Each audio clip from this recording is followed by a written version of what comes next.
HD Sports በሁሴን አብዱልቀኒና በዳዊት ንጉሴ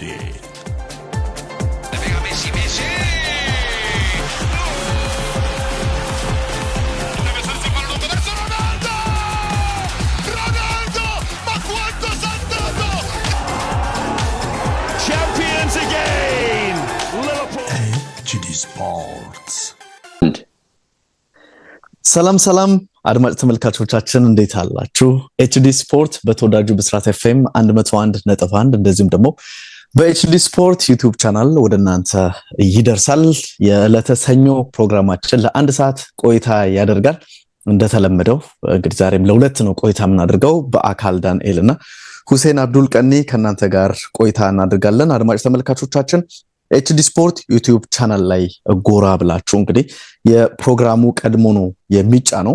ስለዚህ ፕሮግራሙን ላይክ፣ ኮሜንት፣ ሼር በማድረግ አብሮነታችሁ እንድታሳዩን አስቀድመን በአክብሮት እንጋብዛለን። ዛሬ እንግዲህ የምናነሳው የ2024-25 የእንግሊዝ ፕሪሚየር ሊግ በሊቨርፑል አሸናፊነት እንደሚጠናቀቅ በይፋ ታውቋል። ሊቨርፑል ትናንት ባደረገው ጨዋታ 5-1 በሆነ ውጤት ቶተንሃም ሆትስፐርስን አሸንፏል። ለነገሩ አንድ ነጥብ ማግኘት ብቻ ለአሰልጣኝ አርነ ስሎት ቡድን የዋንጫ አሸናፊነቱን ያረጋግጥልታል የሚለው ጉዳይ ቀድሞ ሲነሳ ነበረ። ያ ነገር በድል ተጠናቆ 5-1 በሆነ ውጤት ሊቨርፑል አሸንፎ የፕሪሚየር ሊግ ዋንጫን ለ20ኛ ጊዜ ማሸነፍ ችሏል።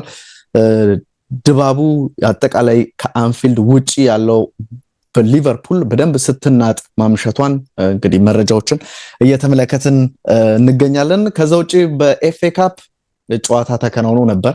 ማንቸስተር ሲቲ ኖቲንግሃም ፎረስትን በተቸገረበት ጨዋታ ብዙ የግብ እድሎች ባመከኑበት ኖቲንግሃም እንቅስቃሴ 2-0 በሆነ ውጤት ማንቸስተር ሲቲ አሸንፈው ከክሪስታል ፓላስ ለሚደረገው የፍጻሜ ጨዋታ ማለፉን አረጋግጧል። ይሄንን ጉዳይም እንመለከታለን። የአውሮፓ ቻምፒየንስ ሊግ ሳምንት ነው ይሄኛው ሳምንት።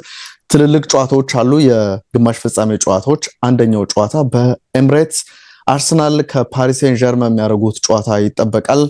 ፈረንሳዮቹ ምን እያሉ ነው? የፈረንሳይ ምንጮችን ዋቢ አድርጎ ሁሴን ከራሱ ምልከታ ጋር የሚያነሳልን ጉዳይ ይኖራል። ሁሴኖ እንዴት ነህ? ሰላም ነው ብዬ እንግዲህ እንጀምር። ሰላም ገና ድምፅን ሲሰሙ ደገመው ይሉታል። እንዴት ያለፈው ሳምንት በሚቀጥለው ሳምንት ዳይት ይመጣል ብዬ ነበር አይደል? ያው እንግዲህ ስለዚህ አሁን ደገመው ይላሉ። እንግዲህ አላገገመም ብለን እንለፍ። ዳይት አላገገመም ብለን ነው ጉዳት ማለት ነው። እንደዛ ብለን እንለፍ። ሁሴን እንዴት ነው? ሁሉ ሰላም? ዳይት ገና ነው ማለት ነው። ዴቭ እንግዲህ በቀጣይ ሳምንት ይመለሳል። ሁሴን እንግዲህ የእንግሊዝ ፕሪሚየር ሊግ የ2024-25 የውድድር ዘመን በሊቨርፑል አሸናፊነት ተጠናቋል። ቀድሞ የተጠበቀ ጉዳይ ነው። እኛም በተደጋጋሚ በፕሮግራማችን የቀናት ጉዳይ ነው እንጂ ሻምፒዮን መሆኑ የሚቀር አይደለም የሚለው ነገር ሲታወቅ ነበር። አሁን በይፋ ታውጇልና ጨዋታው ላይ አንዳንድ ነገሮችን እኔ አነሳለሁ። ግን ምን አይነት መጠበቅ ነበረ ከጨዋታው በፊት የሚለውን ሐሳብ አንሳለኝና እንጀምር። ያ እንግዲህ ይሄ ጨዋታና የኤፍኤ ካፑ የሲቲ ኖቲንግሃም ፎረስት ጨዋታ እኩል ሰዓት ሆኗል በአጋጣሚ እና ስለዚህ ያው ሼር አድርገናል። አንተ አንፊልድ እንድትገኝ እኔ ደግሞ ለንደን እንድገኝ ሼር አድርገናል። ስለዚህ ስለ ጨዋታው ውስጥ ምልህ ማየት ማለት አስተያየት መስጠት አልችልም። ግን መጀመሪያ መግቢያ ላይ ምልክ ጨዋታው ከመጀመሩ ከ2 ሰዓት በፊት ካናል ፕሉስን ስመለከት ነበርና ከጋዜጠኛው መሌ ካናል ፕሉስ ጋዜጠኞች ሪፖርተሮች እነ ሲኖማን ፖጎል ያው ድሮ የሊቨርፑል ተጫዋች የነበረ ነው። የተጫዋች ያው ሻምፒዮን የመሆን እድል ጣም ባይሳካለትም ዛሬ ግን ያው ተገኝቷል። የካናል ፕሉስ ኮንሰልታንት ነው ማለት በኮንትራት ስር ነው፣ አንደር ኮንትራት ነው፣ ሁሉ የሚሰራ እንትን ነው እና ከመልበሻ ቤት ውስጥ ምናምን ሁሉ ሲያሳዩት ነበረ ላይቭ እና መልበሻ ቤቱ በቃ በይሄ 20 ዓመት 20ኛው ዋንጫ በሚል ስዕሎቹ ምናምኖቹ ሁሉ ነገሩ ብቻ የሆነ በቃ ሰርግ ያለበት አንድ ሰርግ የሚያዘጋጅ ቤተሰብ አለ አይደለም ወላጅ ልክ እንደሱ አይነት ነገር ነው ስመለከት የነበረውና የደመቀ ነገር ነበር። ምክንያቱም ከ5 ዓመት በፊት ሲያገኙ እዚህ ኮቪድ ጊዜ ስለነበረ ደስታቸውን በቤታቸው ነበረ ሁሉም ያጣጣመው እንጂ አንድ ላይ ስቴዲየም ተገኝተው አንድ ላይ አላጣጣሙም። ስለዚህ አሁን ይሄ ጥሩ አጋጣሚ ነበር ለነሱ። እናም እንግዲህ ይሄንን ተመልክቻለሁ ከጨዋታው በፊት ማለቴ ነው። እንደው ወደ ጨዋታው ስንገባ ሁሴኖ ከጨዋታው አስቀድሞ የምለው ነገር ቀድሞም የታወቀ ነገር ነው። ቡድኑ ሻምፒዮን እንደሚሆን ቶተናም ደግሞ ካለበትም እንቅስቃሴ አንጻር እና ደግሞ ከውጤት ማጣቱም አንጻር ለዋንጫ ሊቨርፑልን ነጥብ አስጥሎ ወይም አሸንፎ ዋንጫ የሚያገኙበትን ሳምንት ያራዝማል ተብሎ ፍጹም አልተጠበቀም ነበርና ያንን ነገር ነው ሜዳም ላይ የተመለከትነው በሚለው ልጀምርና ከዛ በኋላ ምን አይነት ነገሮች አሉ አመቱ እንዴት ነበር የሚለውን ጉዳይ በተወሰነ መልኩ እንመለከታለን። ሁሴኖ እንግዲህ ጨዋታው እንደተጀመረው ሊቨርፑሎች ናቸው በደንብ ለማጥቃቱ በደንብ ተነሳሽነቱን ወስደው ሜዳቸው ላይ ነው የአንፊልድ ድባብ እንደተለመደው አለ ያንን ነገር ለማሳየት ጥረቶችን ሲያደርጉ በእጅጉ አስተውለናል።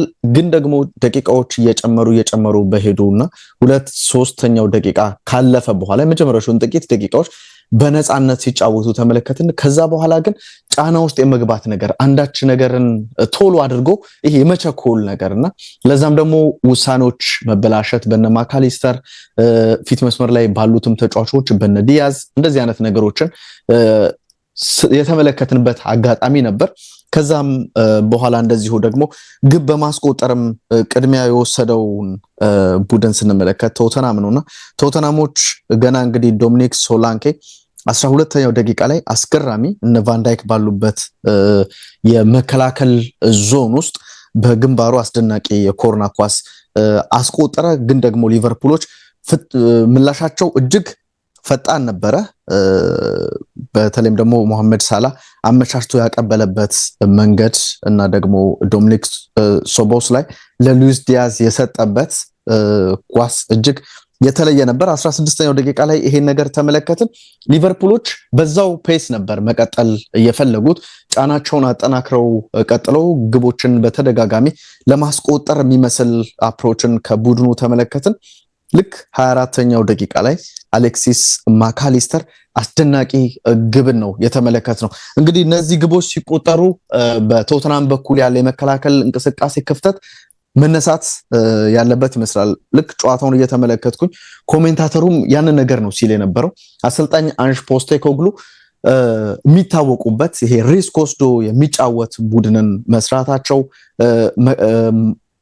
ከኋላ ከግብ ጠባቂ ጀምሮ ኳስን መስርተው ለመውጣትና ቢሳሳቱ እንኳን በዛው ነገር ላይ ስታክ አድርገው እንዲቆዩ የሚያደርግ ነገር ነበርና እዚህ አጋጣሚ እንግዲህ ራያን ራቨንበር ጫና ውስጥ ከቶ ግሬን ጫና ውስጥ ከቶ ኳሱን ለማካሊስተር እንዲያልፍ ያደረገበት ብቃትና ማካሊስተር በግራ እግሩ ከሳጥን ውጪ አስደናቂ ግብ ያስቆጠረበት ነበር። 24ኛው ደቂቃ ላይ የዶሚኒክ ሶላንኬ ግብ 12ኛው ደቂቃ ላይ ነው። ዘንድሮ ሊቨርፑል 15 ቶተናም 15 ደቂቃዎች ሳይሞሉ ሁሴኖ ብዙ ግብ ያስቆጠረው የፕሪሚየር ሊግ ክለብ እሱ ነው። 14 ግቦችን ማስቆጠሩን ስመለከት ነበር። ከዛ በኋላ የኮዲ ሃክፖ እዛው እንግዲህ የሊቨርፑል ማጥቃት በጨመረበት አጋጣሚ እዛው ሳጥን ውስጥ ኮዲ ሃክፖ ግብ አስቆጥሯልና እዚህም ጋር የቶተናሞች የመከላከል እንቅስቃሴ ክፍተትን ትመለከታለህ። እንግዲህ በዚህ በ3-1 ውጤት የመጀመሪያው አጋማሽ ተጠናቀቀ። ያን ያክል ጫና የቶተናም ተጫዋቾች በሊቨርፑል ላይ ማሳደር አልቀጠሉም። አሰልጣኙ ሁለተኛው አጋማሽ ላይ ቅያሮችን አድርገው ነበር ወደ ሜዳ የገቡት። አርቺ ግሬይ ይሄ እንግዲህ በተከላካይ መስመርም ሲጫወት የተመለከትነው ተጫዋች እንደዚሁም ደግሞ ጄምስ ማዲሰንን ሁለተኛው አጋማሽ ሲጀመር ቀየሩ። ግን ውጤቱ ላይ ምንም መሻሻል አልነበረም። ከዛ መሐመድ ሳላህ ግብ አስቆጠረ። እንደዚሁም አራተኛ ግብ ዴስቲኒ ኡዶጊ ደግሞ 69ኛው ደቂቃ ላይ በራሱ መረብ ላይ ኳስና መረብ እንዲገናኝ አድርጎ እንግዲህ ጨዋታው 5-1 በሆነ ውጤት ተጠናቋል። ያው ቶተናሞች ካሉበት እንቅስቃሴ አንፃር ይሄንን ድል ጠብቀናል። ጌሙ ላይ አጠቃላይ ትኩረት ከምናደርግ የሊቨርፑል የአመቱ እንቅስቃሴ ምን ነበር የሚለውን ነገር ብንመለከት ይሻላል።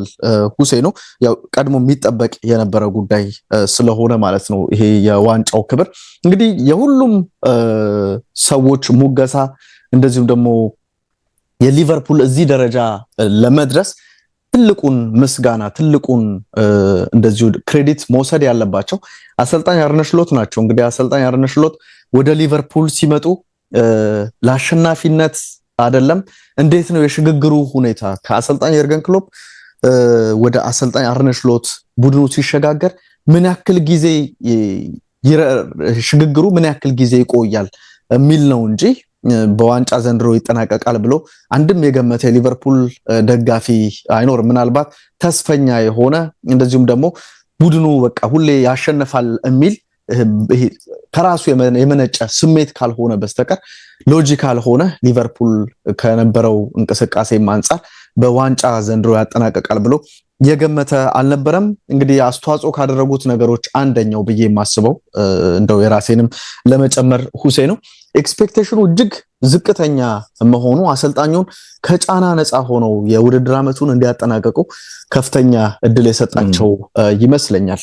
እንግዲህ አሰልጣኝ ሚኬል አርቴታ የያዘው አርሰናል እንደዚሁም ፔፕ ጓርዲዮላ በቀድሞ ውድድር ዝግጅት እነዚህ ሁለት ቡድኖች ናቸው የፕሪሚየር ሊግ ዋንጫን ያሳካሉ ተብሎ ቅድሚያ ግምት አግኝቶ የነበረው። ባለፈውም ሳነሳ ነበረ ከዳዊት ጋር ረቡዕ ዕለት እንዴት ነው ሊቨርፑል ሻምፒዮን የሆኑ ይሄ የሊቨርፑል ሻምፒዮንነት የእንግሊዝ እግር ኳስን በእጅጉ ይጠቅማል የሚል ነገርን ሲያነሱ ነበር። የተጫዋቾች የዝውውር ገበያ ላይ ቡድኑ አለመሳተፉን አንስተው እንደውም ፌዴሪኮ ኬዛ ብቻ ነው የመጣው፣ እሱም ደግሞ በፕሪሚየር ሊግ አንድም ጨዋታ ስላልጀመረ ሊቨርፑል በነበረው ተጫዋች ነው የቀጠለው፣ ስለዚህ ማንንም ተጫዋች አላስፈረምም ማለት እንችላለን የሚል እንደዚህ አይነት የመደምደም ሐሳብን በጄምስ ፒርስ አማካኝነት ስንመለከት ነበር። እና እንግዲህ የሊቨርፑል አጠቃላይ እንቅስቃሴ እጅግ ጥሩ የነበረበት አሰልጣኝ የርገን ክሎፕም ደግሞ አርነ ስሎት እያሉ የለውጥ ጊዜ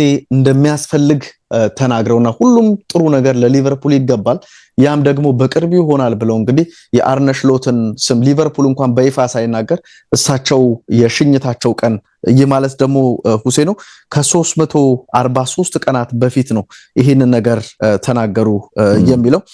ከዛ በኋላ እንግዲህ በትናንቱም ድል ከተጠናቀቀ በኋላ አሰልጣኝ አርነ ስሎት ደግሞ ያው ብድር መልሰዋል ሊባል ይችላል። የአሰልጣኝ የርገን ክሎፕን ስም እየጠሩ ከደጋፊው ጋር የእሳቸውም ትልቅ ክሬዲት ሲሰጡ የተመለከትንበት አጋጣሚ ነው። እንግዲህ የቡድኑ እንቅስቃሴ አጠቃላይ ምልመላው ሪቻርድ ሂውዝ አሰልጣኝ አርነ ስሎትን ያመጡበት ሁኔታ ምናልባት ብዙ ሰዎችም እንደሚገምቱት አንተም ትጋራኛለህ ብዬ አስባለሁ።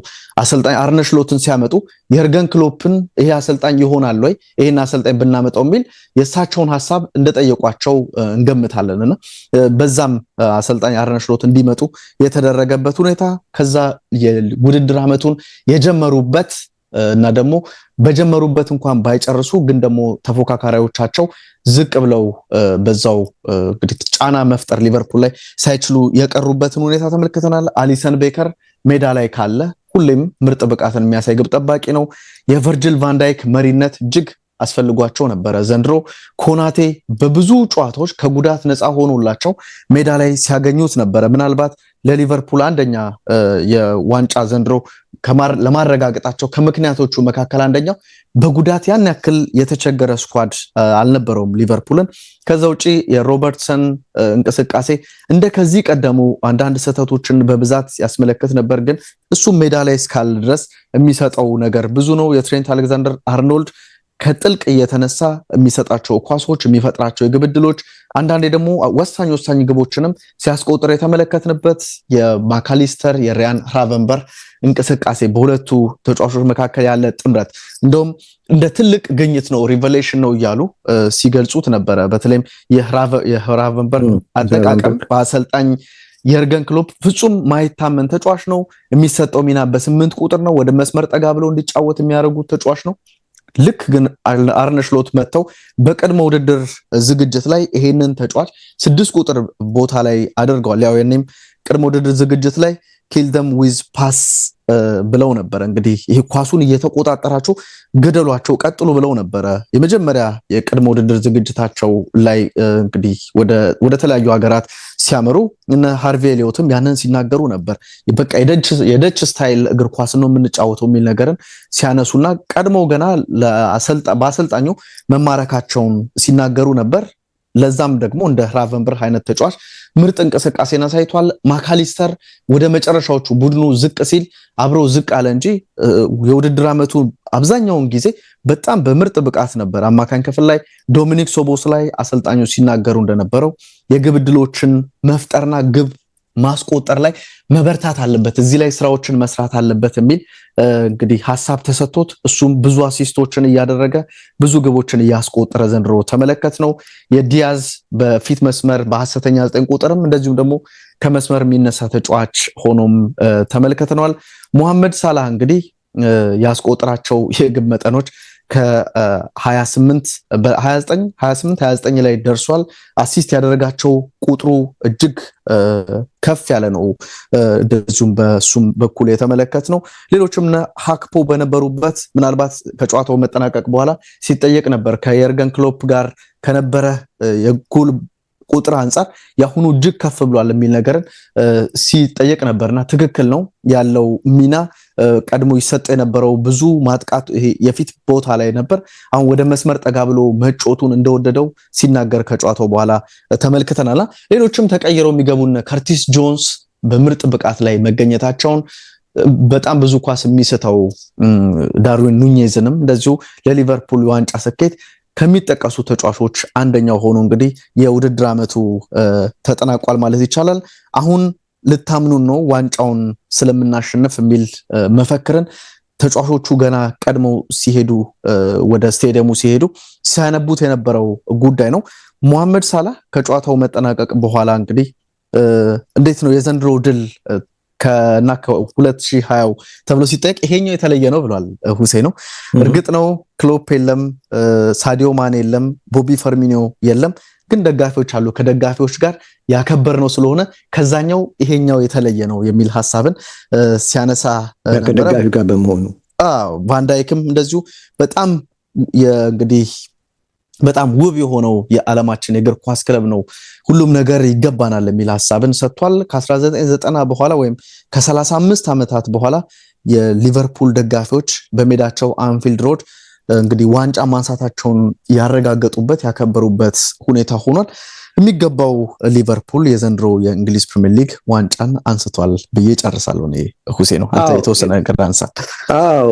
በአካል እንግዲህ ምልህ ቅድም አንተ የጠቀስከው ነገር አለ። የርገን ክሎፕ ከሊቨርፑል ሲለያዩ ያኔ ፌርዌሉ ላይ ሃንስ ስሎት እያሉ እንደ መፈክርም እንደ ማስታወቅም ነገር በሆነ እንትን ደጋፊዎች እንዲቀበሏቸው አይደል?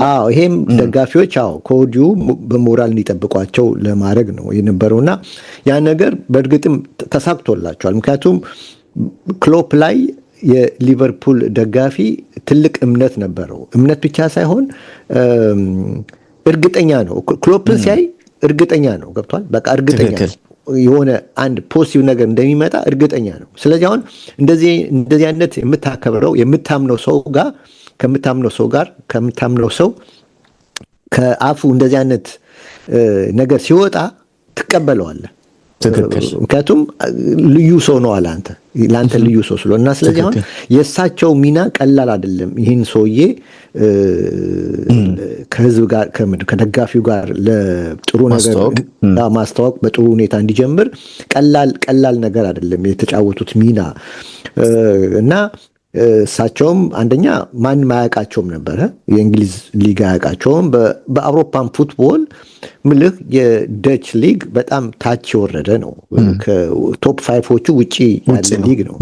ስለዚህ ትልቅ ቦታ የምትሰጠው አይደለም እና ስለዚህ ይሄ ሰውዬ መጥቶ በዚህ ላይ ደግሞ በማያውቀው አዲስ ሊግ ውስጥ ገብቶ በአንዴ ውጤታማ ይሆናል የሚል ነገር አስቸጋሪ ነው። በዚህ ላይ ደግሞ ከልምድ ደግሞ ላለፉት 2 እና 3 ዓመት ሲፎካከር በተለይ አምና ሲጨረሱት በሲቲና በአርሰናል መካከል ነበረ ፉክክር የነበረው። ስለዚህ ብዙዎች ትኩረታቸው በሁለቱ ቲሞች ላይ ስለነበረ የዚህ እኚህ ሰውዬ መምጣት ብዙም እምነት እንዳይጣል አድርጓል በሊቨርፑል ደጋፊዎች። አሁንስ የሊቨርፑል ደጋፊዎች እውነት ያምናሉ? ጥያቄ አለኝ እኔ አሁንም ቢሆን ጥያቄ አለኝ። በስሎት እውነት ያምናል? የሚቀጥለው አመት ነው እምነታቸውን በትክክል ሊያምኑ የሚችሉት። ገብቷል? ምክንያቱም እግር ኳስ ኦኬዥኖች ይጠብቃል። ገብቷል? ኦኬዥኖች አሁን ቅድም አንተ እንዳልከው ለሊቨርፑል የሲቲና የአርሰናል አለመረጋጋት፣ የተጫዋቾች ጉዳት ምናምን ብዙ ነገር መከሰት ለሊቨርፑል መንገዱን ከፍቶለታል። እሱም ያንን አጋጣሚ ተጠቅሞበታል። ገብቷል?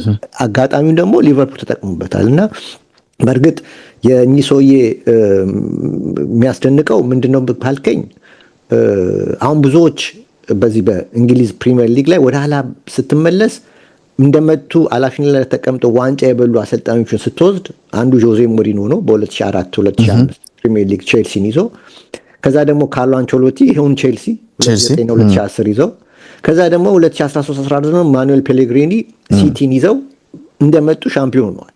እነዚህ 3 አሰልጣኞች ከዛ ደግሞ አንቶኒዮ ኮንቴም 2017 ላይ አንቶኒዮ ኮንቴም ቼልሲ እና እነዚህ ያው ቼልሲ ነው እና እነዚህ አሰልጣኞች የገቡት ቼልሲና ሲቲ ላይ ነው። ቼልሲና ሲቲ ደግሞ ሀብታም ክለቦች ናቸው። የፈለጋቸውን ተጫዋቾች ማምጣት የሚችሉ ገንዘብ ያላቸው አቅም ያላቸው የአሰልጣኙን እርዳታ ትንሽ የሚፈልጉ ክለቦች ናቸው። የአሰልጣኙን እርዳታ ትንሽ የሚፈልግ ነው። ሊቨርፑል ግን በከፍተኛ በጀት የሚንቀሳቀስ አይደለም። በተወሰነ በጀት እንዲያውም ክሎፕ ናቸው ይሄን ቡድን የገነቡት ማለት ትችላለህ። ተጫዋቾችን እየሸጡ ለምሳሌ አስታውሳለሁ ቫንዳይክና አሊሰን ቤከር ከመምጣታቸው በፊት ኮቲኖን ነበር የሸጡት አይደለም? ያኔ 142 ሚሊዮን ፓውንድ መሰለኝ የተሸጠ ወደ ባርሴሎና ሲሄድ። ከዛ በኋላ ነው እንግዲህ የእሱ ሽያጭ ቫንዳይክንና አሊሰን አመጣ። ቫንዳይክ 75 ነው የወጣበት ከሳውዛምፕተን ሲመጣ፣ አሊሰን 60 ምናምን ሚሊዮን ፓውንድ ነበር 67 አካባቢ 65 67 66 ምናምን እና ስለዚህ አሁን ይሄ ገብተዋል እንትን አይደለም። ኩቲኖን ያመጡት እሳቸው ከኢንተር ሚላን ነበር የመጣው 2013 ጃንዋሪ ላይ ታስታውስ ስለሆነ በ8.5 ሚሊዮን ፓውንድ ነው ያመጡት ከኢንተር ሚላን። ከዛም አምጥተው ኦፍ ኮርስ ብሬንደን ሮጀርስ ናቸው እና በ8.5 ሚሊዮን ፓውንድ መጥቶ የተሸጠው ግን 142 ሚሊዮን ፓውንድ ነው። ይሄ ማለት 134 ሚሊዮን አትርፈውበታል። በዚህም ነው እንግዲህ እነዚህ አሁን ቫንዳይክንና አሊሰን ብትወስድ የቲሙ ዋናው ምሰሶዎች ናቸው። ትክክል፣ ዋናው ምሰሶዎች ናቸው እና ስለዚህ አሁን ሊቨርፑል ክሎፕ ናቸው ገብተዋል ይሄንን የገነቡት። አሁንም ስሎት ምንም ተጫዋች ለመግዛት ያልተገደዱበትን ምክንያት የቀረበላቸው መሳሪያ ብቁ ስለሆነ ነው።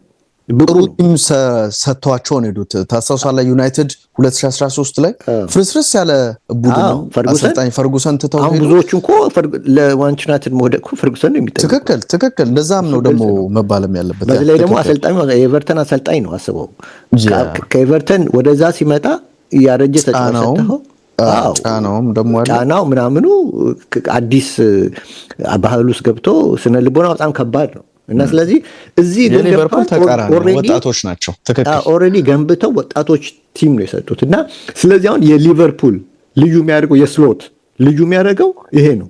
በደከመ በጀት ክለብ ውስጥ ገብተው ነው በአንድ ዓመት ሻምፒዮን የሆኑት እና ይሄ አድናቆት ሊገባው አለበት ማለት የሚለየው ይሄ ነው ለማለት ነው። ከዛ ውጭ ግን ሰውየው በለውጦችም አድርገዋል። አንተ የጠቃቀስካቸው አሉ። ታክቲካሊም ሆነ ማናጀሪያልም ለውጦች ፈጥረዋል። ማለት በታክቲኩ በኩል ኮይርክን እንዳልከው ግራቨንበርግ እና ዶሚኒክ ሶቦስ ላይ ልዩ ቦታ ሰጥቷቸዋል እና በራሳቸው እንዲተማምኑ አድርጓቸዋል። እነዚህ ሁሉ ልጆች እነዚህ በተለይ ደቹ ልጅ ካላቸው የአንድ ሀገር አንድ ቋንቋ በደንብ ቃላቶች አግኝተውለታል ለዚህ ለልጅ ጥሩ ለመሆን ማለት ነው እና ይሄ አድናቆት እንድትሰጥ ያደርጋል። ከዛ በተረፈ በላቴራል ላይ የነበሩ ተጫዋቾች ስትመለከት አሁን ዲያዝና ሳላን አነሳ። ዲያዝና ሳላ ከወትሮ የሚለየው ምንድነው? ሞር ዲፌንሱን ይረዱ ነበር ዘንድሮ ሞር ዲፌንሲቭ ስራ ላይ ጥሩ ናቸው። ወደ ኋላ ተመልሰው ይረዷቸው ነበርና ይሄ ለቲሙ አዲስ ነገር የመጣበት አይነት ነው። ከዛ ውጪ ቲሙ 6ኛው ሳምንት አካባቢ መሰለኝ አንደኛ ደረጃ ላይ የተቀመጠው እና ከዛ ከ6ኛው ሳምንት ጀምሮ ደረጃውን ሳይለቅ ነው እንደጠበቀ ነው እንግዲህ ወደ ላይ የወጣው እና ይሄ ብቻ አይደለም። ለስሎት ደግሞ አንድ ቲሙን ድል በማድረጋቸው አንድ ቦነስ ያገኙት ምንድነው የቫንዳይክንና የሳላን ኮንትራት ማራዘም ለኚህ ሰውዬ ጥሩ ስጦታ ነው። ለድላቸው ላረጉት ድል ጥሩ ስጦታ አድርጌ ነው የምመለከተው። ጥሩ ጊፍት ነው ብዬ ነው መወስደው።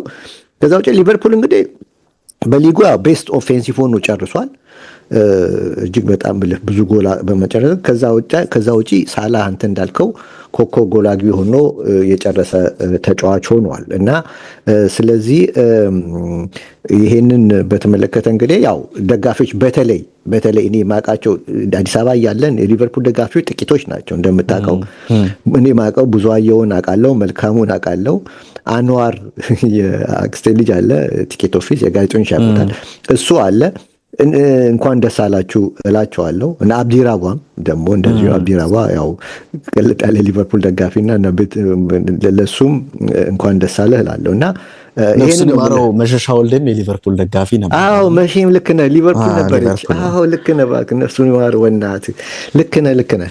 እሱም የሊቨርፑል ደጋፊ ነበር፣ ግን ጥቂቶች ናቸው የነበሩትና ኤኒዌይ እና ይሄንን ነው የምልህ በሊቨርፑል ላይ እንግዲህ የሳላህ የዘንድሮ ብቃት የአሰልጣኙን ተብሎ ሲጠየቅ ሁሴኑ አንተ ያነሳውን ነገር የሚያጠናክር ነው። ማጥቃት ላይ የተሰጠኝ ነፃነት የሚል ነገርን አንስቷል።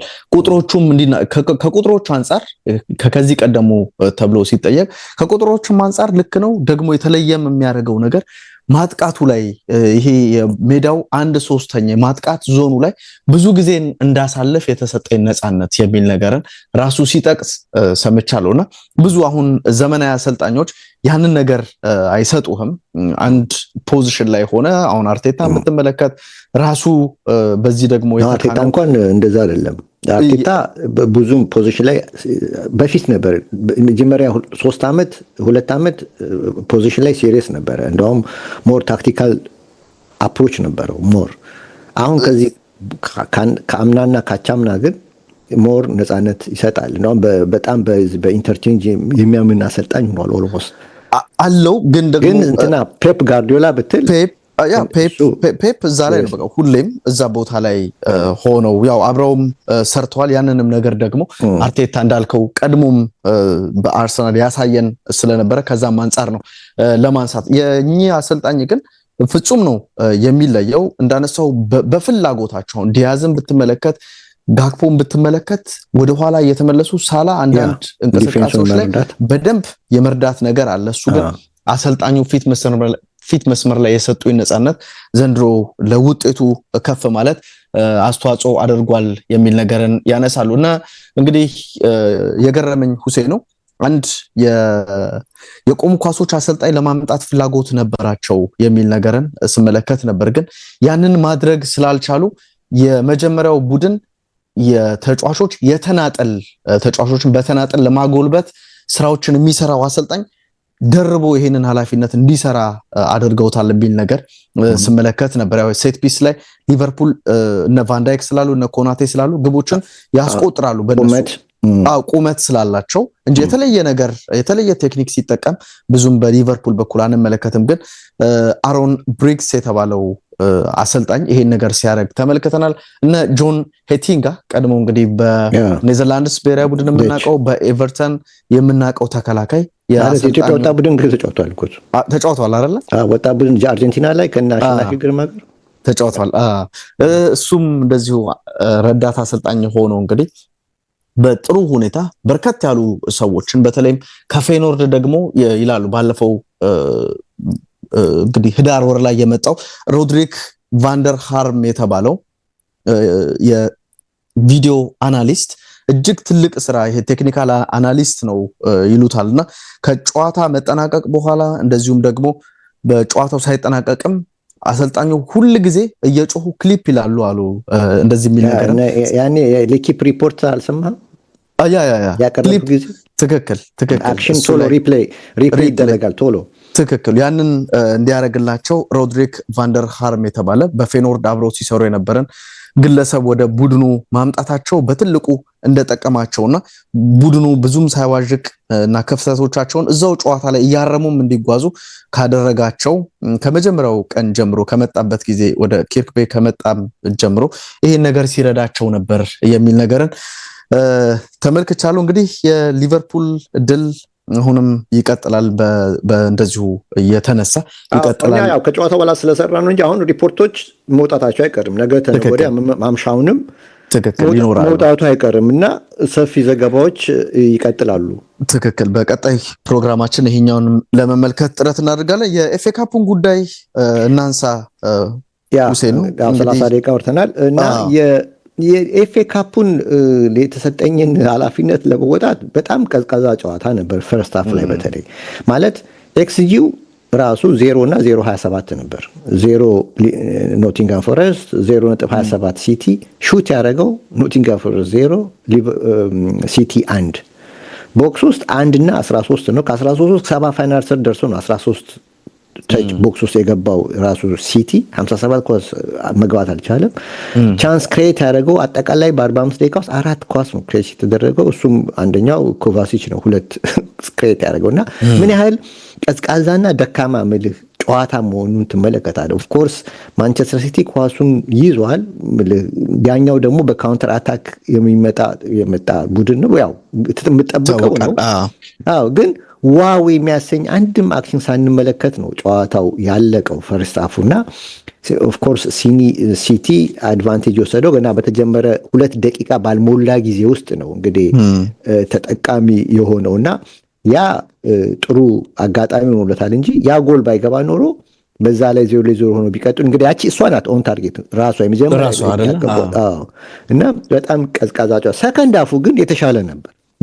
ከፈርስት ሃፉ ሰከንድ ሃፉ ትንሽ ፉክክር ነበረው ማለት እዛም ቦክስ ቦክስ ነገር ይታይ ነበር፣ የተሻለ ነበር። ሲጀመር ገና በተጀመረ በሰከንዶች ውስጥ ነው ኢላንጋ ተቀይሮ ገብቶ ያለቀ ኳስ ነው። በጣም በቃ ለመሳት የሚከብድ ኳስ ነው። አዎ ከበረኛ ፊት ለፊት ነው ሴንተር የተደረገለትን ኳስ በዚህ ላይ ደግሞ መሬት ለመሬት ነው የመጣለት። ነፃ ነው። ዲፌንሱ ራሱ ከጀርባው ነው። በቃ ማግባት የሚችለውን ኳስ ወደ ብረቱ ስር ከተላከው ውጪ ለቀቀው። ያ ደግሞ ዋጋ አስከፍሎታል ኖቲንጋም ፎረስት። ምክንያቱም ግቫርዲዮል በቴስታ በቆመ ኳስ አስቆጥሮ 2-0 ወደ ጎሉን ወደ 2 እንዲያሰፉት እና ጉዞውን የዌምብሌን ጉዞን የዋንጫውን የፋይናሉን ጉዞንም እንዲያጠናክሩ አድርጎታል እና ኖቲንጋም ፎረስት በእርግጥ ከዛ በኋላ ብዙ ጥረት አድርጓል። በጣም 3 ብረት መልሶበታል። በተለይ የጊብስ ዋይት የመታው ከሴንተር የደረገለትን ኳስ በቮሌ ሹት ያደረገው ኳስ እና ብረት የመታው በጣም ምርጥ ነበረ እና ከዛ ደግሞ ዲፌንሱ እንደዚሁ ተዘናክቶ እድል አግኝቶ በረኛ ባሌለው ቀና ሳይል ዝም ብሎ በቃ በግምት የጎሉን ግምት አስቦ የመታው ኳስ ብረት መልሶበታል። ቀና ብሎ የጎሉን አንግል ቢያይ ጥሩ ነበረ ገብቷል እና እንደገናም ሌላ 3ኛ ኳስ ደግሞ እንደዚህ ሌላ ተጫዋች ነው ብረት መጥቶበታል እና ኖቲንጋም ፎረስት ጥሯል። ሰከንድ ሃፍ ጥሯል እና ሲቲም እንግዲህ ለፋይናል ደርሷል። ኦፍ ኮርስ አሁን በቀደም ዕለት አይተህ ከሆነ የአስቶን ቪላ ጨዋታ ዕለት ፔፕ ጋርዲዮላ ጎሉ ጨዋታው ሲያልቅ ጎሉ እንደገባ ያሳየው የደስታ ስሜት መልእክት ያለው ይመስላል። በጣም ነው። ቻምፒየንስ ሊግ እንኳን ሲቲን ይዞ ዋንጫ ሲበላ ይሄን ያህል የተደሰተ አልመሰለኝም እና በጣም ነው የተደሰተው። በጣም በቃ ልክ ራሱ ጎል ያገባ ራሱ እንኳን ጎል ሲያገባ ባርሴሎና ሲጫወት እንደዚህ ሲደሰት አላየሁትም። ያኔ ሲጫወት እንግዲህ አይቼዋለሁ በክሩፍ ጊዜና ያንለት ግን እና ይሄ የሆነ መልእክት ይሰጣል። አሰልጣኙ ምን ያህል ጭንቀት ውስጥ እንዳለ ምን ያህል ጫና ውስጥ እንዳለ ጭንቀት ውስጥ እንዳለ ይታያል። ኦፍ ኮርስ ቲሙ ላይም ታያለ። በራስ መተማመን አሁን ፔፕ በራስ መተማመኑ በቲሙ መተማመኑ ተንሸራቷል የለም እና ቲሙ ላይም ይሄ አስፈሪነቱ ጠፍቷል። አሁን ኖቲንጋም ፎረስት 2-0 ከሆነ በኋላ ያን ያህል መነሳሳት ራሱ በቃ የሆነ ነገር ማድረግ እንችላለን፣ ሲቲ ይገባበታል፣ ማስቆጠር እንችላለን የሚል ሲቲን አለመፍራት አለ አይደለ? ከዚህ ቀደሙ ሲቲ ቢሆን ተደጋጋሚ ሊያስቆጥርባቸው ይችላል። ያንንም ወደ ኋላም እየተመለሱ እየሰጉ ነበር የሚጫወቱት። ትክክል እና ስለዚህ አሁን ይሄ ራሱ የሚሰጥ ይሄ ወትሮ ይሄ ቀድሞ የሚወስደው የሳይኮሎጂካል አድቫንቴጅ አሁን ጠፍቷል። እና ይሄን ደግሞ ለመመለስ ጊዜ ይፈጃል ከዚህ በኋላ። አንተ እኮ እግር ኳስ ላይ አንዴ አትንሸራተት እንጂ ከተሸራተት እነ ኖቲንጋም ፎሬስት እኮ እና አስቶን ቪላ እኮ ሊጉን እኮ ስንት ዓመት የመሩ ነው፣ የአውሮፓ ሻምፒዮን ሆኑ ቲሞች ናቸው። ትክክል። ዛሬ አሁን ከስንት ዓመት በኋላ ነው የመጡት እና እነ ሊድስ ትልቅ ቲሞች ነበሩ። አንዴ ከተንሸራተትክ ለመነሳት ይከብዳል። ገብቷል። እና 20-30 ዓመት ይፈልጋል ሁሉ ጊዜ። አሁን ሊቨርፑል ከ31 ዓመት በኋላ ነው ሻምፒዮን ሆነው አስበው። እና ማንቸስተር ዩናይትድ ከስንት ዓመት በኋላ ነው ሻምፒዮን ሆነው። እና ይሄን ስትመለከት አሁን አርሰናል እንደዚሁ 22 ዓመት አለፈው እንግዲህ እና 20 ዓመት እና ስለዚህ አሁን ገብቷል። እንደዚህ ሳይክሉ ከባድ ነው። አንዴ ከተሸራተትክ ሪከቨር ለማድረግ በጣም ጊዜ ያስፈልጋል። እና ሲቲ ያን ያህል ይደርሳል ማለት ሳይሆን ግን ምልህ ኦፍ ኮርስ ሀብታም ክለብ ስለሆነ ብዙም ሊያጋጥመው ይችላል። እንደውም ዛሬ በኤስፔን ላይ ስመለከት በሚቀጥለው ዓመት ብዙ ተጫዋቾችን ያወጣል ብለዋል። እንግዲህ አስበው ጃንዋሪ ላይ እኮ በአንድ ወር 270 ሚሊዮን ፓውንድ በላይ ነው ያወጣው። ትክክል። እንግዲህ ኦልሞስት ይሄ እኮ አርቴታ በ5 ዓመት ካወጣው 1/3 ማለት ነው። አስበው ይሄ አሁን በአንድ ወር ብቻ ነው። አሁን ደግሞ ከደገመው ግማሽ ቢሊዮን ኦልሬዲ ከቢሊዮን ያለፉ ክለቦች እሱና ማንቸስተር ዩናይትድ ናቸው እንደምታውቀው። እና ይሄን ስትመለከት ኦፍ ኮርስ ተጫዋቾች ይገዛል ያመጣል። ግን ጥያቄው ምንድነው ግን ዋንጫ ከመጣ ተጫዋቹ አመጣ ወይንስ አሰልጣኙ የምትለው ጥያቄ ላይ እንድታነሳ ያደርጋል። እና አሁንም በእርግጥ የዚህ የቻምፒየንስ ሊግ ጉዳይ አስተማማኝ አይደለም። 61 ነጥብ ነው ያለው። ቼልሲ 60 ነው፣ 5ኛ ነው። ቪላ 57 ነው። እንግዲህ አሁን 5 ነው የሚያልፈው ቼልሲ እና ቪላ መሃል እና ሲቲ መካከል የ1 ነጥብ ልዩነት ነው ያለው። አስበው ከቪላ ጋር የ4 ነጥብ ልዩነት። ስለዚህ 4 ጨዋታ ቀሪ እስካለው ድረስ ገና እምነት የለም። ያሸንፋል ብለህ ደግሞ ሙሉ ለሙሉ ግጥያ የምትሆንበት አይደለም አሁን ሲቲን ስትመለከት። ትክክል። ስለዚህ የሱም ጭንቀት ለምን እንደሆነ አንዳንዴ ይገባሃል፣ ምክንያቱ ማለት ነው። እና ይሄንን ነው የምልህ። እንደው ሁሉም ነገር ለማንቸስተር ሲቲ ጥሩ እየሆነ ያለ ይመስላል። በዋንጫ የውድድር ዓመቱን መጨረስ እንዴት የተጎዳ ስነልቦና እንደነበራቸው ተመልክተናል። ራሱ ፔፕ የሚያረገውን ነገር በቃ ማያቅ አሰልጣኝ በቃ ተራ አሰልጣኝ መስሎ ነበር አይደለ?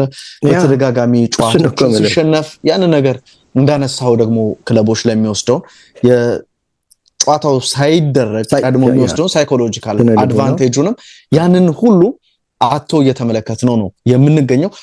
ከዚህ በኋላ ራሱ እንደው በፕሪሚየር ሊጉ የሚቀሩትን ጨዋታ ራሱ ስትመለከት ማንቸስተር ሲቲ እንዴት ነው በዚህ የውድድር ዓመት ይዞ ያጠናቀቃሉ እስከ 5 ይዞ ያጠናቀቃሉ የሚለውንም ነገር ስትመለከት ሁሴ ነው አሁን ከወልቭስ ይጫወታል።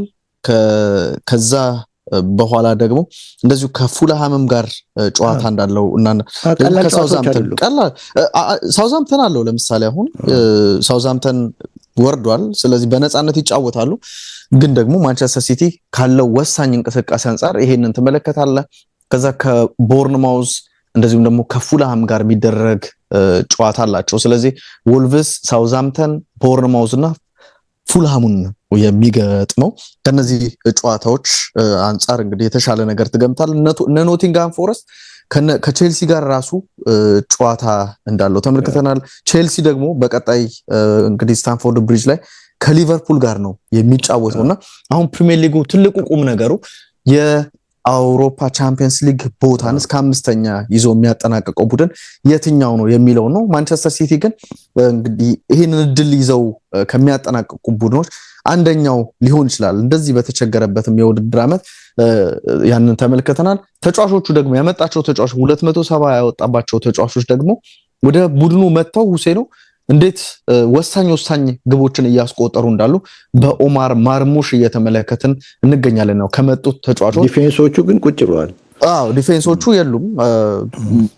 ቀስ እያለ ወደ ቡድኑ ካላስገባቸው በስተቀር መጀመሪያ እንደመጡም ስህተት ውስጥ እነ ኩሳኖቭ እንደዚህ አይነት ስህተት ውስጥ ሲገቡ ስለተመለከትን ብዙም ላያምናቸው ይችላል። ግን እንደ ኦማር ማርሙሽ አይነት ተጫዋችን ከፍተኛ ግብ አስቆጣሪ ለመሆን ጥረት እያደረገ ጀርመን ሊግ ላይ የነበረን ተጫዋች ወደ ቡድኑ አምጥቶ የሚያስፈልገውን እንቅስቃሴ የሚያስፈልገውን ብቃት እያስመለከተ ነው። እንዳነሳው ተጫዋቾችን በተጨማሪ ይገዛል። አሁንም ደግሞ እየተፎካከረ ይቀጥላል። እንዳነሳው የአሰልጣኙ ነው የተጫዋቾቹ የሚለው ጉዳይ ራሱን የቻለ ጥያቄ ይሆናል። ቀለል ያለ ጨዋታ ይሆናል ተብሎ አይታሰብም። ያው ክሪስታል ፓላስም እዚህ ደርሷል። አስቶን ቪላን እንዴት አድርጎ እንዳሸነፈ ተመልክተናልና እንግዲህ በሚቀጥለው ወር እጅግ ወሳኝ የሆነውን የፍጻሜ ጨዋታ ክሪስታል ፓላስ ከማንቸስተር ሲቲ እንደሚያደርጉ ታውቋል። እንግዲህ ማንቸስተር ሲቲ ሻምፒዮን የሚሆን ከሆነ ሊቨርፑል የፕሪሚየር ሊግ ሻምፒዮን ሆኗል። የውድድር ዓመቱ ከመጀመሩ አንድ ሳምንት አስቀድሞ በሚደረገው ጨዋታ ሲቲ ከሊቨርፑል ልንመለከት እንደምንችል መገመት ይቻላል። ሁሴን ነው የአውሮፓ ቻምፒየንስ ሊግ የግማሽ ፍጻሜ ጨዋታዎች ይመለሳሉ ወይም ይመጣል በዚህኛው ሳምንት ከነገ ጀምሮ። ትልቁ ጨዋታ አርሰናል ከፒኤስጂ የሚያደርጉት ጨዋታ ነው። እሱን ጨዋታ በተመለከተ ፈረንሳዮች ምን እያሉ ነው? ፒኤስጂ ላይ ብዙም እምነት የላቸውም እያልከኝ ነበር። ደግሞ እንቅስቃሴውንም ባለፈው ሃይላይቱን እየተመለከትኩት ነበርና በጣም የተቸገረበት ጨዋታ ነበር። ከኖንት ያደረጉት ጨዋታን ስመለከተን በእሱ እንመለከት። ሁሴን ያ እንግዲህ በነገራችን ላይ ዛሬ የአርሰናል የሴቶች ቡድን ቻምፒየንስ ሊግ ፋይናል ደርሷል። ሊዮን ለንደን ላይ 1-2 አሸንፎ አለፈ ብለው ነበር። ዛሬ ግን ፈረንሳይ ላይ ሄደው 4-1 አሸንፈው ለሊዝቦኑ ፋይናል ከባርሴሎና ጋር እንግዲህ አርሰናል ከባርሴሎና ደርሷል። የወንዶቹም እንደዚሁ ሊሆን ይችላል ጥያቄ ምልክት አነሳ። ሁለቱም አሉ ባርሴሎና ተስፋ እድል አላቸው። አርሰናልም በዚህ ሳይድ አለ እና እንግዲህ የአውሮፓ ቻምፒየንስ ሊግ ፍጻሜ ነገው እንግዲህ አርሰናል የፒኤስጂ መካከል የሚደረገው በከፍተኛ ጉጉት እየተጠበቀ ነው እና ኦፍኮርስ ከሪያል ማድሪድ ጨዋታ በኋላ አርሰናል ሆነ ፓሪስ ሰን ጀርመን 2-2 ጨዋታ ነው ያደረጉት። እንደ አርሰናል ከኢፕስዊች እና ከፓላስ ጋር አደረገ፣ 1 አሸነፈ፣ 1 አቻ ወጣ። ፓሪስ ሰን ጀርመን ደግሞ ከአስቶን ቪላ በኋላ እንዲሁም 2 ጨዋታ ነው ያደረገው። ማለት አርሰናል ከማድሪድ ሲጫወት ያ ደግሞ ከአስቶን ቪላ ነው የተጫወተው ፒኤስጂ እና ከኖንት እና ከኒስ ጋር ነው የተጫወተው። እሱ ደግሞ 1 ከኖንት ጋር አቻ ወጣ፣ አንዱን ግን ተሸነፈ። ይሄ ማለት ግን አርሰናል 8 ጎል ሲያስቆጥር 2 ጎል ገብቶበታል። ፖዚቲቭ 6 ነው ጎሉ። ፓሪስ ሰን ጀርመን ግን 2 ጎል ሲቆጠርበት 4 ጎል ገብቶበት 2 የጎል ዕዳ ይዞ ነው የጨረሰው እና ኦፍ ኮርስ በእንግሊዝ ሚዲያ በኩል እንግዲህ ስለ አርሰናል በተለይ ከፓላስ ጋር 2-2 ከወጣ በኋላ የሳሊባ በፈጠረው ስህተት ያው ጊፍት ጎል ማለት ነው ስለገባበት በቲም ሳይኮሎጂ ላይ ችግር ይፈጥራል የሚል ድምዳሜ ሳተዋል በብዙዎቹ የእንግሊዝ ሚዲያዎች። እንዴት ነው የሚሆነው ቻምፒየንስ ሊግ እንደዚህ እያሉ ነበር። ያንን እንግዲህ ተቀብለው ደግሞ የሀገር ውስጥ ሚዲያዎችም ያንን ነገር ሲያንጸባርቁ ነበር። ግን ሪያሊቲው ወይ መሬት ላይ ያለው ግን ይሄ አይደለም በነገራችን ላይ እና በእርግጥ ግምትና እግር ኳስ ሁሉ ጊዜ እርግጠኝነት የለውም። እግር ኳስ ገምት ያው ፕሪዲክት ታደርግ 100% ልክ መሆን አይደለም፣ በጣም 50-50 ማለት ነው እና ግን ከቲም ፎርም ከቲም ስታት ፊድባክ መነሻ ግን ግምት ስታስቀምጥ የተመረጠ ነው። ቲም ፎርም አይተህ ወይ ከስታቶች ቁጥር ተነስተህ ይመረጣል እና ከዚህ መነሻ እንግዲህ አርሰናል ቤት ውስጥ አሁን ካለው ችግር ይልቅ የፈረንሳይ ሚዲያዎች እንደገለጹት የፓሪስ ሰን ጀርመን ችግር ጠንከር ያለ ነው ከአርሰናል ይልቅ እና በዚህ ላይ ፍራቻቸው ይበልጥ ያጠናከረው ደግሞ የፓሪስ ሰን ጀርመን ፎርም ችግሩ ሰንበትበት ማለቱ ነው። አሁን የተጀመረ አይደለም እና ስለዚህ ይሄ ነገር በእጅጉ አሳስቧቸዋል። ሌኪፕ ፓሪስ ሰን ጀርመን በኒስ በፓርክ ዴ ፕራንስ መናፈሻ ውስጥ 1-3 ካጋጠመው ሽንፈት በኋላ ቅዳሜ ጠዋት በእትሙ ላይ የተጠቀመው ርዕስ ምን ይላል? ፓሪስ ተፈጠፈጠ ብሎ ነው ያለው እና ይህን ከማለቱ ሌላ ይሄ ዋናው የጋዜጣው ሽፋን ላይ የሰጠው ነው። ውስጥ ደግሞ ስትገባ አለርት አለርት ሱር ፓሪ ነው ያለው። ማለት ፓሪስ ላይ አለርት ማስጠንቀቂያ ደውል በፓሪስ ነው ያለው እና መግቢያውን ኢንትሮን ምን ብሎ ቃሉን ሳልሸራርፍ ቃል በቃል ስተረጉሞ ከፈረንሳይኛ ከአርሰናል ጋር የቻምፒየንስ ሊግ ግማሽ ፍጻሜ ጨዋታ በፊት ፓሪስ ሰን ጀርመን አልሸነፍም አቋሙን በማጣቱ ከኒስ ጋር አንድ ላይን ተለያይቷል ይላል። 3-1 ተሸንፏል ይላል። ከአራቱ ጨዋታዎች ውስጥ አንድ ድል ብቻ የተጎናጸፉ ቡድን ላይ አሁን በመጥፎ ጊዜ ጥርጣሬው ተፈጥሯል። መጥፎ ጊዜ ያለበት ምክንያት ፊት ለፊቱ የአርሰናል ትልቅ ጨዋታ እያለ ማለቱ ነው እና እንግዲህ ከናውንት ጋር የተጫወቱለት እንደ ዱዌ፣ ባርኮላ፣ ፓቾ፣ ሀኪሚን የመሳሰሉትን አልተጠቀመም፣ ቤንች ነው ያደረጋቸው። ሆኖም ዓርብ ዕለት ግን ከኒስ ጋር ከ4 ቀን በፊት ከኒስ ጋር በሜዳው ያደረገውን ጨዋታ ግን የአርሰናልን ያሰላለፍ ፎርማሲዮን ይዞ ነው የመጣው እና ምክንያቱም እነዛ ሁሉ ባክፎሩ ሀኪሚ፣ ማርኪኖስ፣ ፓቾ እና ሜንዴዝ ነበሩ። ሚድ ላይ ኔቨዝ፣ ቪቲና እና ሩይዝ ነበሩ። ፎርዋርድ ላይ ዱዌ፣ ደምቤሌ እና ክቫራ ነበሩ። ስለዚህ ሙሉ ሚዲያውም ያስደነገጠውም ያስፈራውም እንዲጠራጠሩ ያደረገውም ይሄም ነው። ሆም ላይ ሆኖ ዋናውን ቲም ይዞ እንዴት 3-1 ይሸነፋል የሚል ፍራቻ ነው የሚዲያው እና ፓሪስ ሰን ጀርመን በተለይ ተከላካይ ክፍሉ ከምንጊዜው በላይ ደካማ ሆኖ ይላል። ላለፉት 13 ጨዋታ ውስጥ በክሊንሺት የወጣው 2 ጨዋታ ብቻ ነው። 11 ጨዋታ ላይ ጎል ገብቶበታል። ለዚህ ደግሞ መነሻ ደግሞ ወትሮ ፓሪስ ሰን ጀርመን ቤስት ኳሊቲ የነበረው የካውንተር ፕሬሲንጉ አሁን አለመኖሩን ይላል። ካውንተር ፕሬሲንጉን አሁን በጣም ወርዷል ይላል እና ስለዚህ እንደ ምክንያት የተነሳውም የተሰጠው አስተያየት ቲሙ በየ3 ቀን ጨዋታ በማድረጉ የጨዋታ መደራረብ አቅም ማጣት ነው የሚል አንድ ሀሳብ አቅርበዋል እና ሌላው ደግሞ በካውንተር ፕሬሲንግ ለመተግበር የተቸገረበት ደግሞ ኒስ በተለይ እንደ ኒስ አይነት ቲሞች በሊጉ ላይ በሎ ብሎክ መጫወታቸው ለፓሪስ ሰን ጀርመን ፕሬሲንግ አለመተግበር ምክንያት ሆኗል ነው የሚሉት። ሌላው የቆሙ ኳሶች ላይ ጎል እየተቆጠሩበት መሆኑን ነው። አሁን ለምሳሌ ኒስ ላይ 3ኛ ጎል የገባው በቆመ ኳስ ነው፣ በቴሳ ተገይቶ የገባው እና እንደ ሌኪፕ ዘገባ የፓሪስ ሰን ጀርመን ችግር የመጣው ሰንበርንበት ብሏል ይላል። በተለይ ያለፈው ማርች ወር ጀምሮ ኢንተርናሽናል ብሬክ በኋላ ፓሪስ ሰን ጀርመን ሀያልነቱን አጥተዋል ይላል። ዶሚኔት የማድረግ አቅሙን ርቆታል ይላል። ይሄ ደግሞ በዳታም ራሱ ያጠናክረዋል ይላል። ፓሪስ ሰን ጀርመን የሲዝኑ ቤስት መሆኑን ያነቃው ጨዋታ ከማንቸስተር ሲቲ ጋር ጃንዋሪ 22 ያደረገው ነው ይላል እና ያኔ 4-2 ያሸነፈው ጨዋታ ማለት ነው። ያ ድል ፓሪስ ሰን ጀርመን እንዳለ አንቅቶታል። ይህ ፎርም ግን እስከ ኢንተርናሽናል ብሬክ ድረስ ሳይዋጅቅ ቀጥሏል። ስለዚህም ከሊቨርፑል ጋር ፓሪስ ላይ ሙሉ ለሙሉ ዶሚኔት አድርጎ ግን ያልተጋባ ሽንፈትን 1-0 አስተናገደ። በመልሱ ግን ያንን ውጤት በመቀልበስ ያውም አንፊልድ ላይ አሸንፎ ለቀጣዩ ዙር አለፈ ይላል። ይህ ድል በእርግጥ የፓሪስ ሰን ጀርመን ጥንካሬውን ይበልጥ አሳማኝ አድርጎታል ይላል። ከአስቶን ቪላ ጋር 3-1 ሲያሸንፍ መልሱን ጨዋታ ላይ ግን 3-2 ቢሸነፍም በተለይ በሁለተኛው ክፍለ ጊዜ ላይ ያሳየው ፎን ፈጥኖ እንዲረሳው የሚያስገድድ ነው ይለዋል። በጣም የወረደ ነው ይለዋል። ከዚህ ከወረደ ብቃት በኋላ ግን ፓሪስ ሰን ጀርመን መንቃት ተስኖታል ይላል። ለሃቭርን 2-1 ብቻ ሲያሸንፍ ሌሎቹን 3 ጨዋታዎቹን ግን አላሸነፈም እና ሉዊስ ኤንሪኬ ያሳሰበው እንዳልሆነ ለማድረግ ቢጥርም ግን ከሲዝኑ ግን ከሊግ ላይ የመጀመሪያውን ሽንፈት እንደመሆኑ አስደንግጦታል።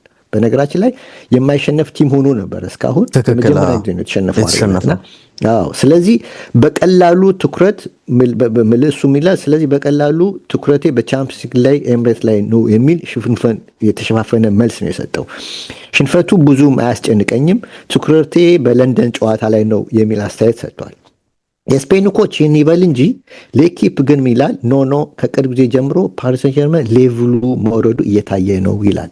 ሲቲ እና ሴንት ኤቲየን በገጠመበት ጊዜ በዚያ ወር ላይ ነው ማለት ነው 59 ጎል ሲያስቆጥር ኤክስጂው ከ40.9 ነው 59 ጎል ያስገባው ማለት ኤክስጂ 40.9 ነው ያገባው ግን 59 ጎል ነው ፕላስ 18.1 ጎል ከኤክስጂው በላይ አስቆጥሯል። በኤፕሪል ወር ላይ ግን 14 ጎል ሲያስቆጥር ኤክስጂው 13.83 ነው። ይህ ማለት ፖይንት 17 0.17 ብቻ ነው ፖዚቲቭ። ስለዚህ ምን ያህል ዝቅ እያለ መውረዱን ነው የሚያሳይ። ይህ ቁጥር ቢያገባም ደካማ መሆኑ ነው በደንብ ያ። ስለዚህ የቲም ዶሚኔንሱን ማድረጉን አያሳይም ይላል። ሆኖም ይላል ላለፉት 34 ጨዋታ የበላይነት የያዛቸው ጨዋታዎች ከአስቶን ቪላ ጋር ብቻ ነው ይላል። በጣም ፍጹም የበላይ ሆኖ የጨረሰ ነው የበላይነት የተወሰደበት በጨዋታ ማለት ነው ከአስቶን ቪላ ጋር ብቻ ነው ይላል። ለምን ስኬታማነቱ ቀነሰ ከተባለ ሴንተር ኦፍ አቴንሽኑ ዋናው ይላል አንደኛ ብራድሊ ባርኮላ ጎል ካስቆጠረ 10 ጨዋታ አድርጓል።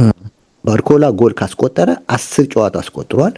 ኡስማን ዴምቤሌ ጎል ካስቆጠረ 5 ጎል አስቆጥሯል፣ 5 ጨዋታ አስቆጥሯል። እና ስለዚህ ይላል ሌኪፕ በትክክል ዳታ ለማወቅ ይላል ኦፕታ ጓደኞቻችንን ኦፕታ ጠይቀን ነበር ይላል ሌኪፕ። እና ከኦፕታ ካገኘው ዳታ መነሻ የፓሪስ ሰን ጀርመን መንሸራተት ቁጥሩ በደንብ ያሳያ ይላል። ከጃንዋሪ 22 እስከ ማርች ወር ድረስ ለ3 ወር ኦልሞስት አለ ዶዋል ላይ የአንድ ለአንድ ላይ 53.8% ነበረ። አሁን 50.6% ወርዷል። በተለይ በሶስት ተጫዋቾች ላይ ላለ ቪቲኒያ 57.7% ነበር የመጀመሪያ 3 ወር የበፊቶቹ። አሁን ግን 33.3% ወርዷል። አስቡ ከ57 33 ወርዷል። ዴምቤሌ ከ46.1 ወደ 38 ወርዷል ይላል። ኑኖ ሜንዴዝ ከ60.4 ወደ 50% ወርዷል። ስለዚህ ተጫዋቾች እያንዳንዱ ተጫዋች እንደ ቡድንም ወርደዋል፣ በግልም በጣም ቁጥራቸው አስደንጋጭ ነው እና በአጠቃላይ ፓሪስ ሰን ጀርመን ችግሩ የጨዋታ መደራረብ ነው ከሚል ይመስላል። ሉዊስ ኤንሪኬ ቅዳሜ ዕለት እረፍት ሰጥቷቸዋል ለሁሉም ዓርብ ዕለት ተጫወቱ ከኒስ ጋር። በቃ አሁን ቶታል ሬስት ያስፈልጋቸዋል ብሎ እረፍት እንዲሰጣቸው አድርጓል። እና ግን አሁንም በምልህ እሱ የሚለው አሁንም በፊሎዞፊያችን ላይ እምነት አለን ነው የሚለው። እንቀጥላለን እና ግማሽ ፍጻሜ ውስጥን በሚገባ ተዘጋጅተን አሸንፈን ለፍጻሜ እንቀርባለን የሚል አስተያየት አለው። ሌላው ችግር ደግሞ የሚያነሳው ሌኪፕ ግብ ጠባቂው ነው ዶናሩማ ነው። ዶናሩማ አንዳንዴ ቤስት ይሆናል ያልጠበቀው ኖንት ላይ ገርም ነበር በጣም ያልጠበቀው ፎርም ያሳያል። አንዳንዴ ደግሞ ስጠብቀው ደግሞ የማይገባ ለምሳሌ ከሊቨርፑል ጋር የነበረው አንፊልድ ላይ ያሳየው የተወጣው ኃላፊነት እጅግ በጣም አድናቆት የሚሰጠው ነው ይላል። ሌላ ጊዜ ደግሞ ከሱ የማይጠበቅ ቀላል ስህተቶች እንደ ጀማሪ ስህተቶች ሲፈጥር ትመለከታለን። ትልቁ ችግር ይላል በጣሊያን እግር ኳስ ላይ ግብ ጠባቂዎች የመውጣት ድፍረት የላቸው። ይሄ ባህል በረኞች ያው ጣሊያኖች ተርሲኒያን ድሮ የሚሉት ነበር። ስለዚህ በረኛ መውጣት ስፔኖች ናቸው ብዙ ጊዜ እንደምታውቀው በረኛ ወጥተው እንዲጫወቱ፣ ጀርመኖች ስፔኖች ናቸው ወጥተው እንዲጫወቱ የሚፈቅዱት። እና ዶናሩማ ከዚህ ትንሽ ወጣ ለማለት ይፈልጋል፣ ግን ያለመደው ነገር ስለሆነ ብዙም ሲሳሳት ትመለከተዋለህ ይላል። እና የሚያስባቸው ሂሳቦች የተሳሳተ ናቸው፣ እርግጠኛ ሆኖ አይደለም የሚሄደው ይላል። እና ኢንፎርሜሽን አወሳሰዱም ልክ አይደለም ይላል። አሁን ለምሳሌ ኦክቶበር 1 ከአርሰናል ጋር ሃቨርስ በቴስታ ያስቆጠረው ጎል ይላል 2-0 ጨዋታ ማለት ነው። ከፔናልቲ መምቻው ነጥብ ላይ ነው። ኦልሞስት እንግዲህ ከ11 ሜትር ነው ቴስታው የገባው። ያን ጊዜ የዶናሩማ ስህተት ትልቅ ግዙፍ ነበር ይላል። እና ኦፍ ኮርስ ይላል 2 ሜትር እና 95 ኪሎ ነው። እና እንደዚህ አይነት ሰው ደግሞ 100% ቀልጣፋ ፍሌክሲቢሊቲ እና አጂሊቲው ላይ በጣም ቀልጣፋ ይሆናል ብለህ መጠበቅ ብዙም ይከብድ ይችላል። ገብቷል። በጣም ረጅም ነው፣ ከባድ ኪሎ ነው። እና ስለዚህ የእሱ ነገር ወሳኝነት አለበት። ስለዚህ አሁን ነገም እንግዲህ የአርሰናል ጨዋታ ላይ አርሰናል ደግሞ አንዱ ጠንካራ ጎኑ የቆመ ኳስ ላይ ነው። ይሄ ዶናሩማ ነበረ። ዶናሩማ ደግሞ ራሱ ደግሞ የቆመ ኳስም እያልክ ስለነበረ ቅድም ቡድኑ የቆመ ኳስ ብዙ ግቦች እየተቆጠሩበት ነው የሚለውን ነገር ስታነሳ ነበረ። ምናልባት አርሰናል ሰርፕራይዝ ካረጓቸው ይሄ የቆመ ኳስ አጠቃቀማቸው በተሻለ ብቃት ላይ ሆነው የሚገኙበት ከሆነ ምናልባት የግብ ዕድል መፍጠሪያ መንገዳቸውም የቆመ ኳስ ሊሆን ይችላል ብለህ ታስባለህ አርሰናሎች? ያ እና እንግዲህ አሁን ስለ ኡስማን ዴምቤሌ ሲያወራ በ4 ወር ውስጥ 24 ጎል አስቆጥሯል ይላል። እንደዚህ ያስቆጠረ ተጫዋች አሁን በ5 ጌም ውስጥ ጎል ማግባት ተስኖታል። ይህ ጥያቄ ያስነሳ ይላል እና ጎል ደግሞ ባላገባ ቁጥር ደግሞ ዴምቤሌ ላይ ፍራስትሬሽን ይታያል ይላል። ንዴት ይታያል፣ ደስተኛ ለመሆን ይታያል፣ ተስፋ መቁረጥ ይታያል። ይሄ ጥሩ ሰዓት የመጣበት ጊዜ ጥሩ ጊዜ አይደለም የመጣው። ምክንያቱም ወሳኝ የሆነ የቻምፒየንስ ሊግ ጨዋታ እያለ አንድ ተጫዋች የመጣው የፓሪስ ሰን ዠርመን ደጋፊዎች የሚያምኑበት ተጫዋች ትልቅ ቦታ የተሰጠው ተጫዋች እንደዚህ መውረዱ አደጋ ነው የሚለው እና የፒኤስጂን ሪፖርት በዚህ መልኩ ነው የሚያቀርበው። ግን አሁን ጊዜ ስላለን 6 ደቂቃ የአርሰናልን አሁን አርሰናል ቤት ደግሞ ትልቁ ጭንቀት የፓርቴ አለመኖር ነው እንደምትመለከተው እና የፓርቴን ቦታ ማን ይሸፍናል የሚለው ጉዳይ ነው። ኦፍኮርስ ያለፈው ሳምንት ሳነሳ ነበር ጉዳይ ራይስ የዚህ የፓርቴ ቦታ 6 ቁጥር ቦታ ላይ በደንብ የታወቅ የሚያውቅበት ነው። ስለዚህ እሱ የመምጣት ድሉ ሰፊ ነው። ከዛ ደግሞ ሜሪኖ እንግዲህ ወደ 8 ቁጥር የመሆን ድሉ ሰፊ ነው። ሜሪኖ ደግሞ ከሱ ፊት የመሆን ድሉ አለ እና ችግሩ ምንድነው? ራይስ ከዌስትሃም ጋር በዚህ ፖዚሽን ተጫውቷል። አዎ፣ ግን አሁን የዌስትሃም እና የአርሰናል አጫዋት ግን የተለያየ ነው። ልዩነቱ ይሄ ነው። ገብቷል? አሁን ብዙዎች የሚያስቡት ራይስ ወደ ኋላ ካፈገፈገ የማጥቃት ኃይሉ ይቀንሳል ነው አርሰናል። ግን አፕሮቹ አንድ አይደለም። ምክንያቱም ያን ያሉበት ምክንያት ከዌስትሃም ካሳለፋቸው ጊዜ ነው። ሞይስ በጣም ፈግፍጎ ወደ ኋላ የሚጫወት ነው። በታክቲካል ላይ ስትሪክት የሆኑ አሰልጣኝ ነው። ታክቲክ ደግሞ ዋናው ቤዙ ደግሞ ፖዚሽን ነው። ታክቲክ ከፖዚሽን ተነስቶ ነው ታክቲካል አሰልጣኞች የሚሰሩት እና ስለዚህ አሁን እንደዛ ስለሆነ ነፃነት ስለሌለው ነው። አሁን ግን 6 ቁጥር ቦታ ቢሆንም አንደኛ ኤምሬት ነው። አርሰናል ተጭኖ የመጫወት ወደፊት ገፍቶ ይሄዳል። ሁለተኛ ቲሙ በኢንተርቼንጅ በዚህ ቦታ ነፃነት ቅድም የነገርኩ ነገር ነው እና ስለዚህ ፉልባኮቹ ኢንቨርት ማድረጋቸው አይቀርም። እነዚህ ሁለቱ ሞር ኢንቨርት ባደረጉ ቁጥር ሚድ ዞን ውስጥ ላይ የቁጥር አድቫንቴጅ ይወስዳል። የቁጥር አድቫንቴጅ ሲወስድ ራይስ ከሜሪኖ ጋር ወደፊት መሄዱ አይቀሬ ነው። ገብቷል? ወደፊት ይሄዳል። ያ 6 ቁጥር ወደ ኋላ ስለሚሸፈን እሱ ወደፊት የሚሄዱ እድል ሰፊ ነው እና አንዱ እሱ ነው። ሌላው የአርሰናል የሳሊባ ስህተት እና በተመለከተ ነጥቡ ይነሳል። የአርሰናል ስህተት የማን ነው? የሳሊባ ስህተት የግለሰብ ስህተት ነው። አሁን ሳሊባ ስለሆነ ኤክስፔሪየንስ ያለው ከዚህ በፊት የምታውቀው ተጫዋች ስለሆነ አሁን ድጋሚ እንደ ሁለቴ መብረቅ አይመታም እንደሚባል ይመታዋል ብለህ አትገምትም። በአንጻሩም ሳሊባ የፈጠረው ነገር ኪቪዮር ቢፈጥር ኖሮ አደጋ ነበር። አሁን ገብቷል። አሁን ኪቪዮር አሁን በቀደም ዕለት ሳሊባ የተሳሳተው ስህተት ኪቪዮር ቢሳሳት ኖሮ ይበልጥ ያስደነግጣል። ገብቷል።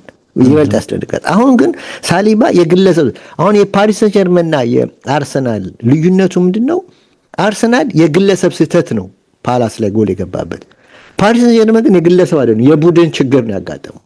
የቡድን ችግርና የግለሰብ ስህተት ደግሞ ሶሉሽን ለመስጠት የሚቀለው በጣም ሾርቱ የግለሰብን ስህተት ማረሙ ላይ ነው። ገብቷል? ማረሙ ላይ ነው። ስለዚህ አሁን የሳሊባን ስህተት ለማረም ይቻላል። ነገር ግን የቡድን ስህተትን ግን የቡድን ፎን መውረድን ግን ማረም ጊዜ ይፈልጋል እና ስለዚህ ይሄንንም ነገር ለመግለጽ ፈልጌ ነው። እንግዲህ ሰፋ ያለ ነጥቦችን ነው ስታነሳ የነበረው ሁሴኑ። በተለይም የአርሰናልን የፓርቴ አለመኖር ብዙ ነገሮችን አሰልጣኝ አርቴታ እንዲነካካ ያደርገዋል። ባለፈው የተመለከትነው እናም ደግሞ ፍንጭም የተሰጠው ትሮሳር የፊት ቦታውን ሜሪኖ ወደኋላ ወደ 8 ቁጥር መመለሱን ተከትሎ በዚያ ደግሞ ትሮሳር ደግሞ ስኬታማ ሆኗል እንጂ ጥሩ ሆኗል። ግቦችን ያስቆጠረ ነው። አዎ ራሱ ውስጥም ያለው ከኳስ ጋር ያለው ነፃነት ተጨማሪ እድሎችን ወደኋላም ደግሞ እየገባ መጫወቱ ለማርኪንግ የፒኤስጂ ለነፓቾ ለማርኪንግ እንዳይመቻቸው የሚያደርግበትም አንጻራዊ ሁኔታ አለ። ራሱ ሜሪኖ ወደ ኋላ እየተመለሰ ቢጫወትም ግን ሜሪኖ ሞር እዛው ቦክስ ውስጥ ሆኖ የተሻጋሪ ኳሶችም ስለሚኖሩ በግንባርም የገጨ ግቦችን እንዲያስቆጥር እድሎችን ከመፍጠር አንፃር በዛ በኩል ልትመለከተው ትችላለህ። እሱም ማትጠራጠረው ነገር ምንድነው? ፓሪስ ሰን ዠርመን አርሰናል አሁን ተደጋጋሚ ስህተት በረኛው ጋር ተሳስተዋል፣ ሳሌህ ጋርም ተሳስተዋል። ይህንን በማየቱ በሃይ ፕሬሲንግ መጫወቱ አይቀርም። በሃይ ፕሬሲንግ ተጫውቶ ያንን ለመጠቀም ጥረት ያደርጋል አይቀርም። ያንን ደግሞ ከተጠቀሙ ደግሞ እንደነ ማርቲኔሊ እና እንደነ ፈጣን ተጫዋች ሳካ አይነቶች ደግሞ ከጀርባ ቦታ ይኖራል መጠቀም ይችሉ። ይሄንን ደግሞ ያሳስበዋል አይቀርም። ትክክል። ይሄን ነገር እንግዲህ እንጠብቃለን። ያው ሁሴን ሰፋ ያለ ጉዳይን ተመለከትን። እዚህ ላይ ብናበቃ ጥሩ ይመስለኛል። አድማጭ ሞልቷል ሰዓቱ። አድማጭ ተመልካቾቻችን ኤችዲ ስፖርት በተወዳጁ በስራት ኤፍኤም እንደዚሁም ደግሞ በኤችዲ ስፖርት ዩቲዩብ ቻናል የዕለተ ሰኞ ለ1 ሰዓት ቆይታ ያደረገው ፕሮግራማችን እዚህ ላይ ተጠናቋል። ወደ ዩቲዩብ ጎራ ያላችሁ ሐሳብ አስተያየቶቻችሁን እንደዚሁም ደግሞ ሰብስክራይብ ያላረጋችሁም ሰብስክራይብ እያደረጋችሁ ሌሎችም ሰብስክራይብ እንዲያደርጉ እየጋበዛችሁ አብራችሁን እንድትቆዩ ቆይታ እንድታደርጉም እናመሰግናለን። በአካልና ሁሴን ነበርን የዕለተ ሰኞ ፕሮግራምን ወደ እናንተ ስናደርስ ቆይታ ያደርግነው። በቀጣይ ሳምንት ያው ዳዊት ይመለሳል ብለን እናስባለን። ቃል አልገባም ግን ቲፕ አድርጌ ለመውጣት ነው። ከዳዊት ጋር ሁሴንን የምታገኙት ይሆናል። እስከዛው አብራችሁን እንድትቆዩ በአክብሮት እንጋብዛለን። ሁሴኑ አንተም ባለበት ሰላም ብያለሁ። እሺ ሰላም።